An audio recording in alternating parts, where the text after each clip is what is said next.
Good morning, good afternoon, good evening. Scholar ng Bayan. Here I am again, your reporter buddy for Section C. I'm Hippolyto Mendez III, and I'm truly excited to present my final module report for DevC 206 course. Thank you for engaging with my previous module report.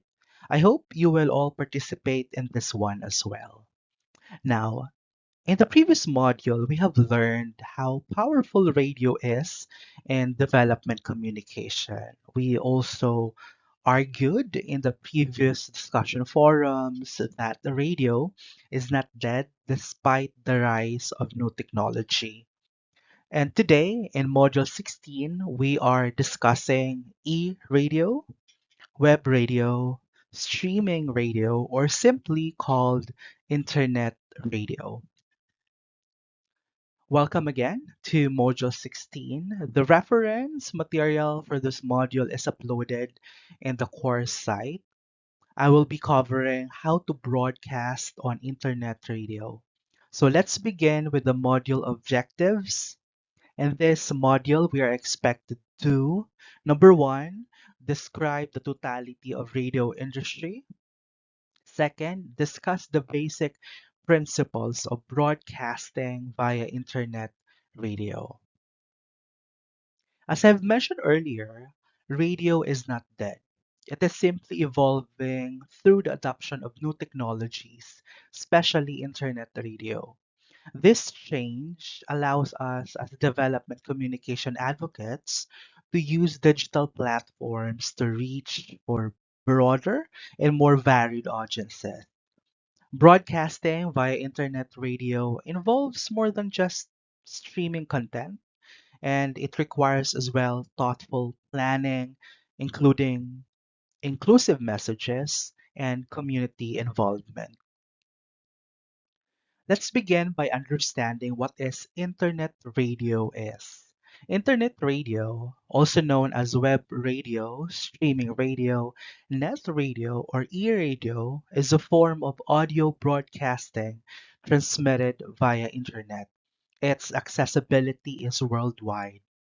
In the article of Anais 2025, it was stated there that internet radio is an audio streaming wherein listeners can access it anytime, anywhere.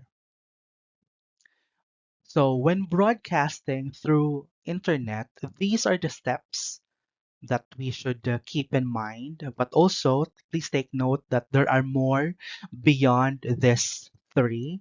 In other references or sources, the process can be lengthy.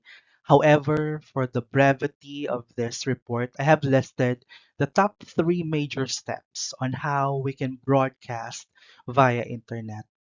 The following steps I have created mnemonics. So just remember SSB. It means setting up the broadcast, station branding, and broadcast equipment.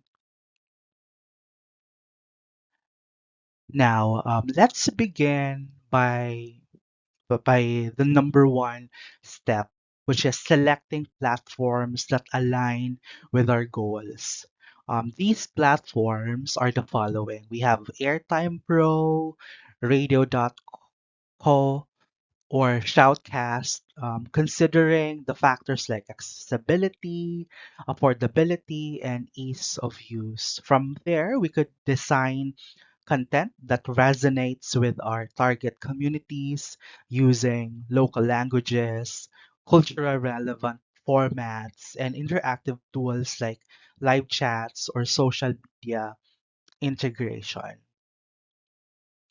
Please take note as well, classmates, that these platforms offer a free trial but subscription based as well. However, considering all those factors such as compatibility with your content format, ease of use, flexibility, and the size of platform's audience are some of the things that we might consider in selecting what's the best platform for us in broadcasting in the internet. Now, second is station branding. This particular step is about conceptualizing the program, the target audience, and the schedule. According to Radio King 2024, it suggests that to choose a niche you want to broadcast that will resonate the listener. So you might want to think of the kind of program that you wanted to broadcast. Is it developmental focus program, entertainment? What type of audience you want to reach? Are you trying to target Gen Zs? Are you trying to target seniors? Are you trying to target the general population? So those are the things that we might consider in step number two, which is station branding. And also in station branding, there are listed three ways on how we could, you know, make our branding resonate with our audiences. Number one is to develop your brand. Um, the question we must be answering in this particular step is what's the vibe of web radio that we wanted to broadcast, and what makes it different. We also need to create our own logo, station name, and the overall branding should also reflect the essence of our broadcast. Number two is to engage with our audience. So interaction is the key. Use social media, your station's website, or even live chat during broadcasts to connect with listeners. It turns passive listener into an active and community experience. And last is the consistency. Consistency is the key. So in regular broadcasting, this is also true. Regular broadcasting schedules keep listeners from coming back. This is where we could establish listener or audience loyalty, whether we want it to be a daily show, weekly, bi-weekly. Well, consistency helps build a loyal audience or listeners. Now, third is the broadcast equipment. This would be the important step on how we could broadcast our program. In a broadcast program, you need the proper equipment, which includes but not limited to, of course, internet connection, microphone, laptop or computer, headphone, and the broadcasting software that you will be using to broadcast. So technical readiness is also essential in internet broadcast, which includes basic equipment like microphones, editing software, as well as stable internet connection. In Speaker Hub 2024, it suggests that to invest in a good quality equipment such as cameras, microphone, lighting equipment, or editing software to enhance the overall production value of our broadcast. Now, so it's a wrap for my video report. Have arrived at the end of my video report, and I hope it was a learning experience for you. Now, let's try to synthesize all that has been said in this report. So, radio is not obsolete.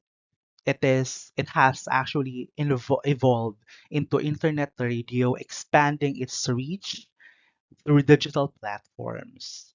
As development communication advocates, it is important that we use this particular new technology as we disseminate online content by creating inclusive, community driven materials using accessible tools and interactive formats. This empowers us to engage listeners actively and promote social change across diverse audiences. And here's the references that I have used for this module. These are the discussion questions, which will I be posting as well in our discussion forum for you to access and engage. And I'm really excited to hear your thoughts on how you will argue or agree or disagree with the discussion questions that I have posted. Don't hesitate to chime in the discussion forums or discussion questions that I have shared. And that's it. Thank you once again for watching and learning with me together in this Module 16. Again, I am Hippolyto Mendez III, your reporter buddy for Section C. Maraming salamat at kita-kita tayo sa susunod na semestre. Mabuhay kayong lahat. Salamat.